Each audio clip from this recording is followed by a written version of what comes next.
So I call up Ben. He's at USC Medical Center, and we talked for about 45 minutes about old friends and whatever.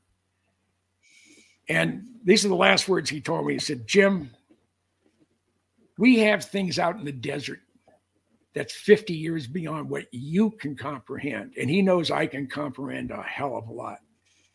And if you see movies like Star Trek or Star Wars, we've been there, done that, or decided it wasn't worth the effort. And this goes in hand what he said at UCLA a couple of years earlier. He said, we have things that would make George Lucas envious.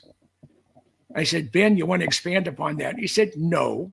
Flyer in the mail from the UCLA School of Engineering on about February timeframe of 1993. And in it, it had that Ben Rich would be speaking on the UCLA campus to the engineering alumni and please RSVP. I shared that notice with my friend Tom Keller, who also graduated from UCLA Engineering School about 10 years prior to myself.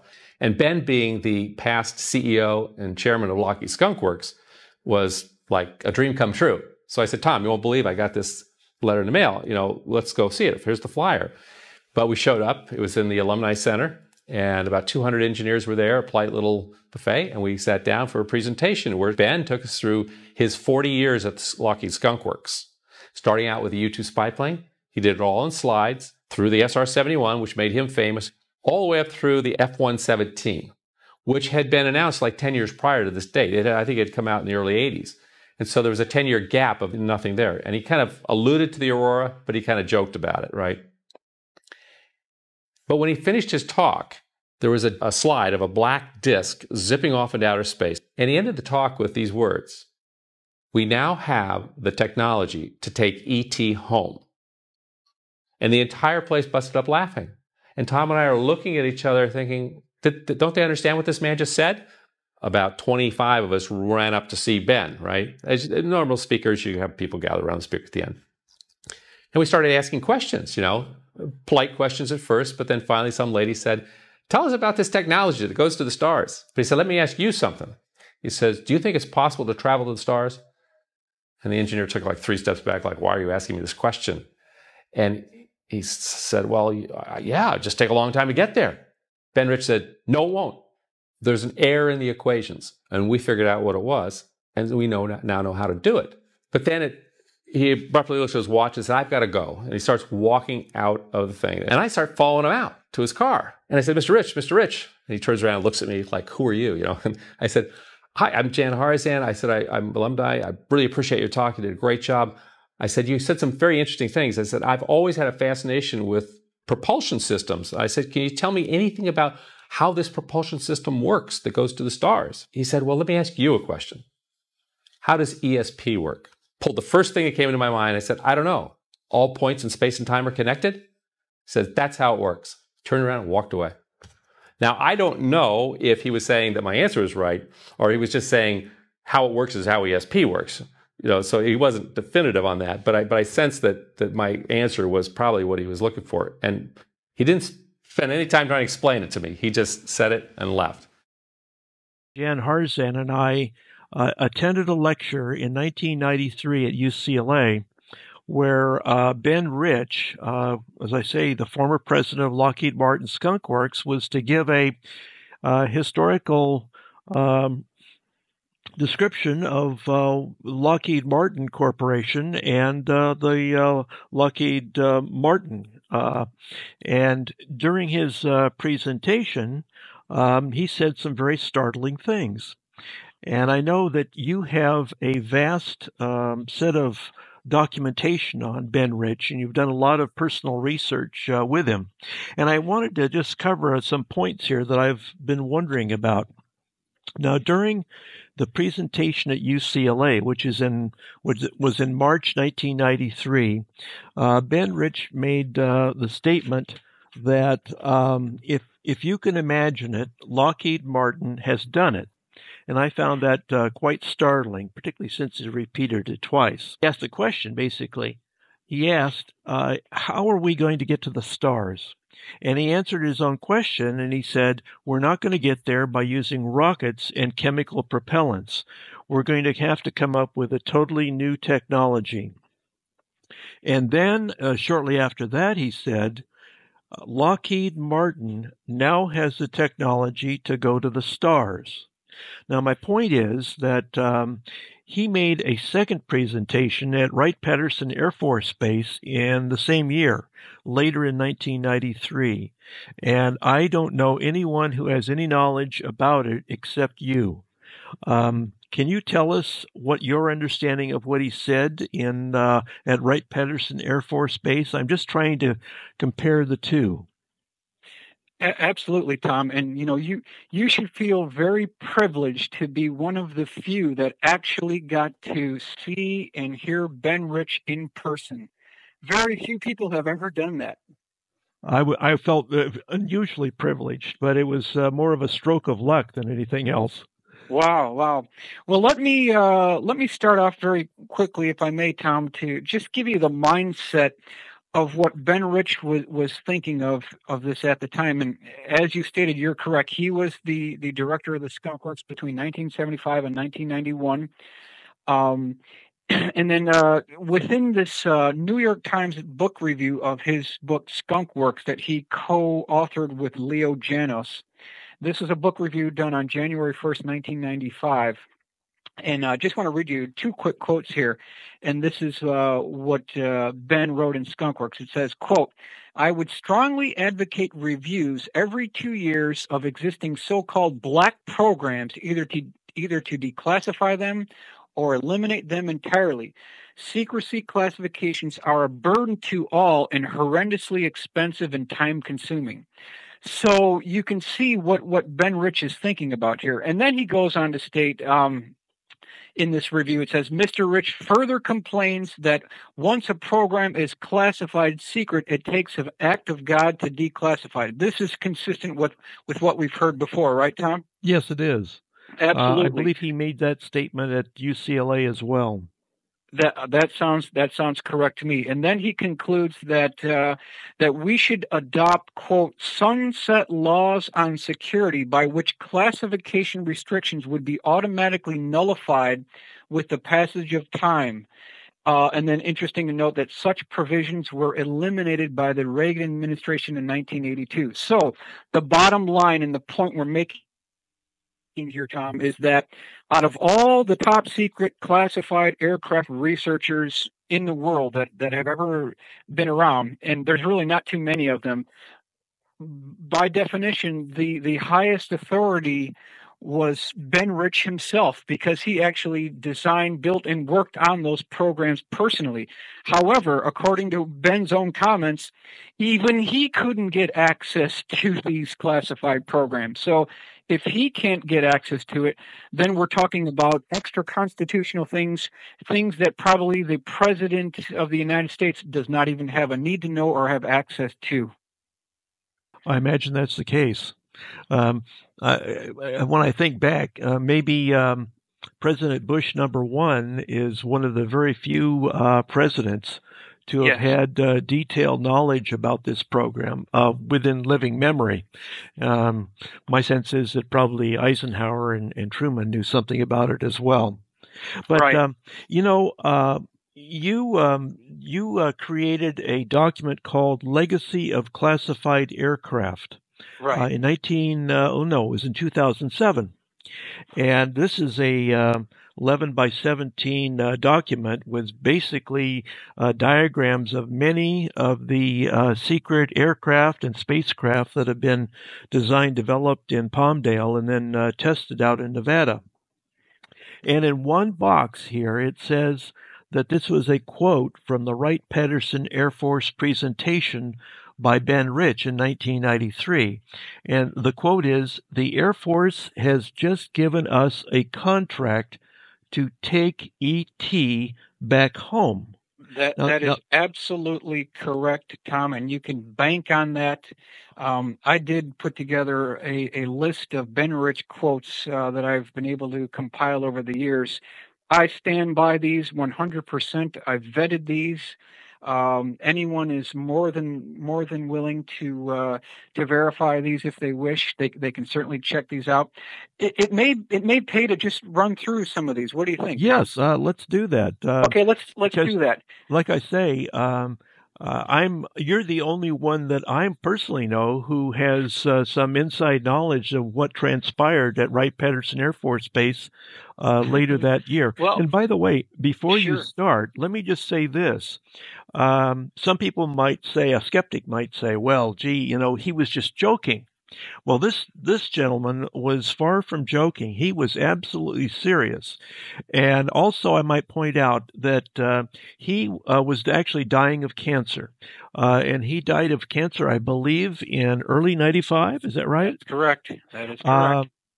So at UCLA, my sense and Jan Harzan's sense was that this gentleman was just bursting with knowledge, and he wanted to let people know, as to whatever extent he could, given national security limitations. He wanted people to know what was going on, and Jan and I certainly got the message, and a lot of others did too. So why don't you go ahead, Michael, and proceed with what you understand to him to have said at Wright-Patterson Air Force Base. Love to do it, Tom. Love to do it. Now, the subheading for this document, and I'm more than happy to provide this to anyone who might be interested, totally free of charge, because that's what I feel. We paid for these things. We actually own a significant portion of these. So the subheading here is significant statements made by Ben Rich, specifically pertaining to advanced propulsion / space travel. Former head of Lockheed Skunk Works, 1975 to 1991. Okay, the first one here is, quote, we did the F-104, the C-130, the U-2, SR-71, F-117, and many other programs that I can't talk about. We are still working very hard. I just can't tell you what we're doing. So this is Wright-Patterson Air Force Base slide presentation, September 22nd, 1992. And what's interesting about this, Tom, is our tax dollars paid for Ben Rich to give that presentation at Wright-Patterson Air Force Space Museum at that time. And if you contact the Public Affairs Audio-Visual Media Department of the Air Force Museum, they will provide you with a copy of that presentation free of charge. Okay. I'd like to get a copy of that myself and maybe even broadcast it on this show. That's interesting. You mentioned 1992. Yes, it was September 22nd, 1992, when that presentation was done at Wright-Patterson Air Force Base. Oh, I see. Okay. So the UCLA then was actually the second one. Yes, there were at least two. There were at least two presentations. It's believed that they were the identical slide presentation from what both you and Jan have stated to me, plus from the copy that I got from Wright-Patterson Air Force. I believe it's the identical slide presentation. He made some of the very same comments. Some of them may have been a little bit different worded, but it's generally the same type of information. Now, the second one is identical to what you said. Quote, the Air Force has just given us a contract to take ET back home.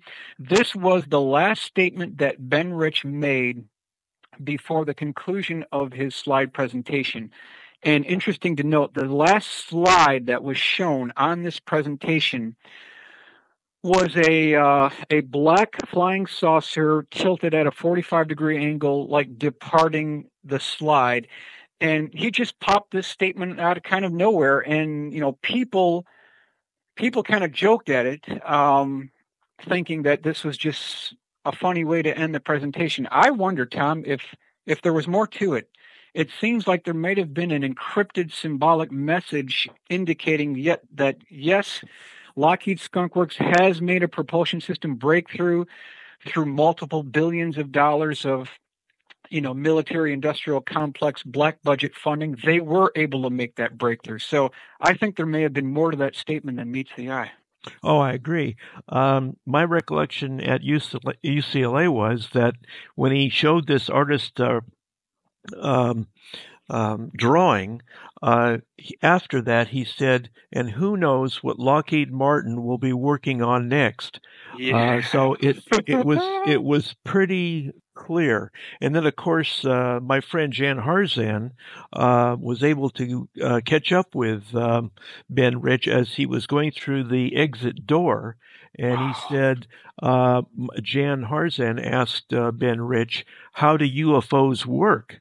And then Ben Rich said, "Well, how does ESP work?" And then Jan came back sort of stumbling, and he said, "Everything in the universe is connected. That's how ESP works." And then Ben Rich said, "That's how UFOs work." So, Okay. that's something Okay. that probably, I'm sure, obviously didn't happen at Wright Patterson. What else did Ben Rich say at Sure, Wright sure. Patterson? I want to fire off the next three relatively quickly because they're Okay. all part of the same uh, quantity of topics here. Now, the next one is UCLA School of Engineering Alumni Speech 32393. We now have the technology to take ET back home. And then he said, quote, "We now know how to travel to the stars." And then he said, quote, "There is an error in the equations, and we have figured it out and now know how to travel to the stars, and it won't take a lifetime to do it."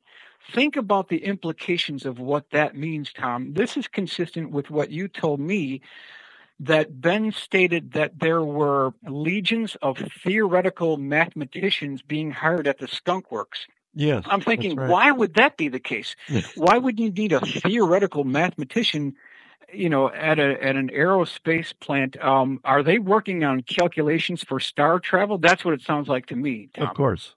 Of course, Yes, that was the interpretation that both Jan and I had, and obviously you have the same correct. interpretation. Okay, and then he also went on at the same UCLA alumni speech 32393, quote, "It is time to end all secrecy on this, whatever this is, as it no longer poses a national security threat, and make the technology available for use in the private sector." So I think the this that Ben is talking about is this so-called trump card technology that we've heard about, and the political impact that this technology could have on the oil cartels, the energy manufacturing plants. We could be free of these. We could be completely liberated. And Ben Rich knew that that could take the place if they could get it to trickle down to the private sector. Yes. Now, Absolutely. now this is sort of an inside terminology, is it not? Trump card. What did you said? You said Trump card technologies. Yeah, What trump did that card mean exactly? technologies are technologies that change the way that generals feel about fighting a war. It's a completely revolutionary type technology that gives you a quantum leap over your enemy. For instance, sea launch ballistic missiles, stealth technology, low observable technology, the atomic bomb. These are trump card technologies. But specifically, what we're talking about here is the things that were designed and built and test flown at the Skunk Works in Burbank, and then later on at the remote test site in Nevada.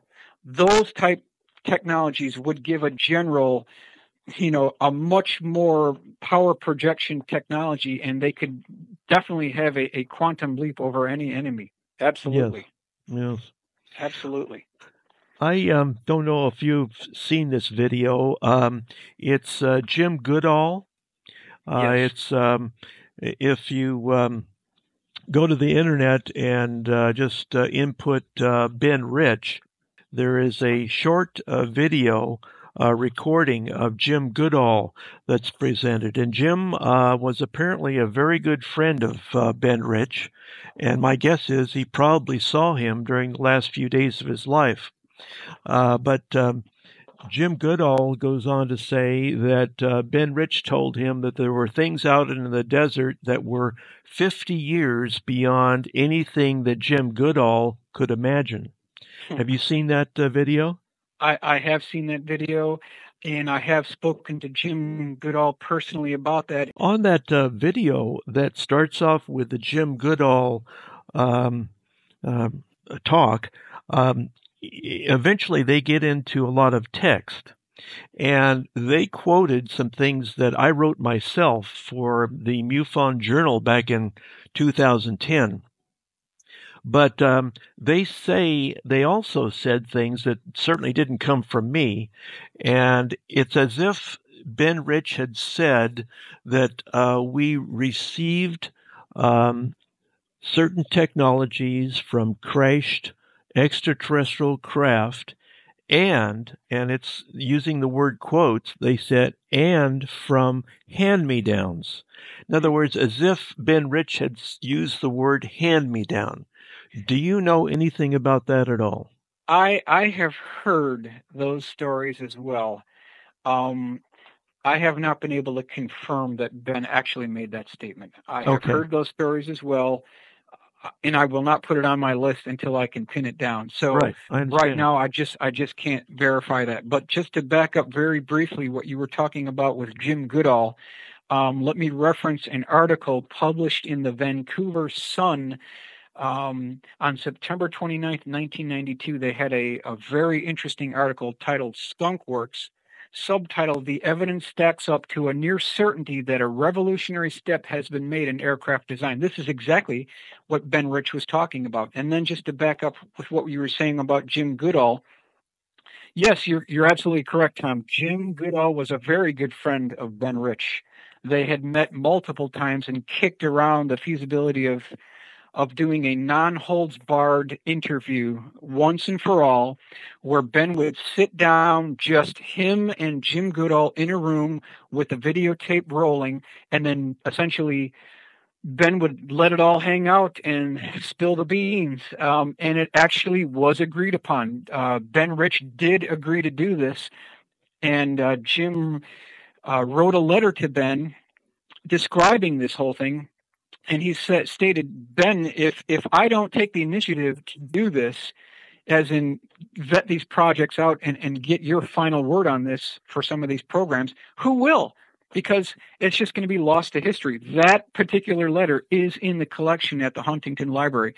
And this is what Jim Goodall was able to procure from Ben Rich just before he passed away on January 5th, 1995. Now, the interview never took place, but Jim was successful in getting a last phone call into the hospital to Ben Rich before he passed away. Now, this is what Ben Rich told Jim Goodall. Says, quote, "Jim, we have things out in the desert that are 50 years beyond what you could possibly comprehend. If you've seen it on Star Wars or Star Trek, we've been there, done that, or decided it wasn't worth the effort." Yeah.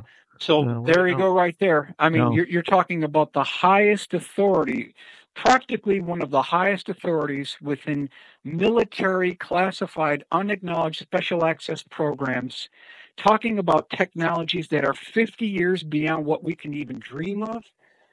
I think it's a done deal. We've done it. They have made the breakthrough. They have made the quantum leap. Anything that you see out at your public Air Force displays or air shows, we're talking about F-117, B-2, F-22. It's dinosaur technology. Yes, of course it is. They're so far advanced that you can't even dream of it. Let me, if I may, Tom, just finish up with two final quotes from Ben. Okay. And we can certainly jump go ahead. onto the thing here.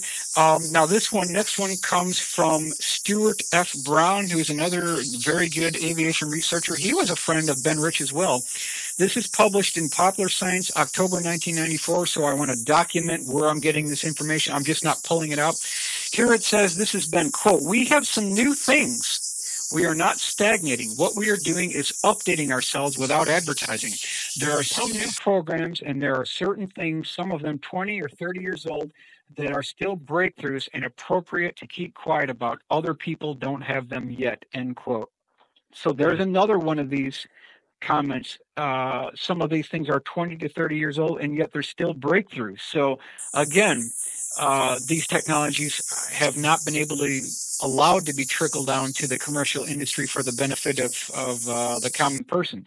The next one, AIAA lecture, Atlanta, Georgia, September 7th, 1988. Ben Rich, quote, "I wish I could tell you about the projects we are currently working on. They are both fascinating and fantastic. They call for technologies once only dreamed of by science fiction writers. There you go. Yeah. I mean, that's it. That pretty well says it all, doesn't it? That says it. That says it. So that's just kind of a brief thumbnail sketch of some of the comments made by Ben Rich. I personally am in agreement with you, Tom, that Ben Rich was a team player. We talked about before how he wanted to let the F-117 to be declassified months or perhaps even years earlier than it was, so that the engineers who worked on the program could receive the proper credit that they were due. So he was really trying to help things along, but he was blocked by government bureaucracy and just the nature of black program classifications. Yes, and what's called national security. Right. You know, it's something that I remember quite clearly.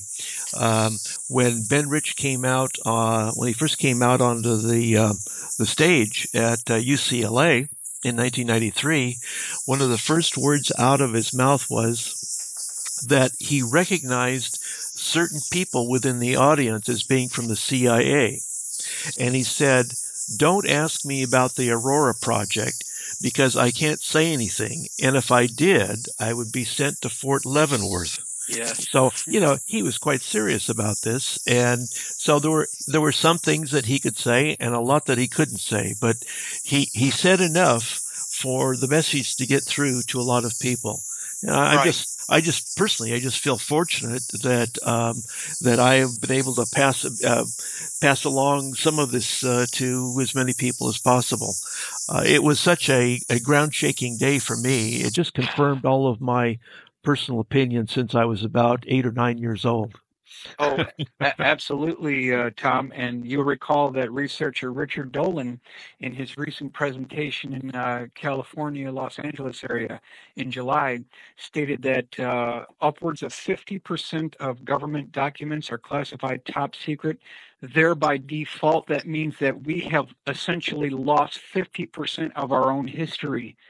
I mean, it's just staggering what the government classifies as top secret. We don't even know we're the ones living in the dream world. Yes. It's not them. We're out here thinking that this is our history, and the world that we see around us is the actual world.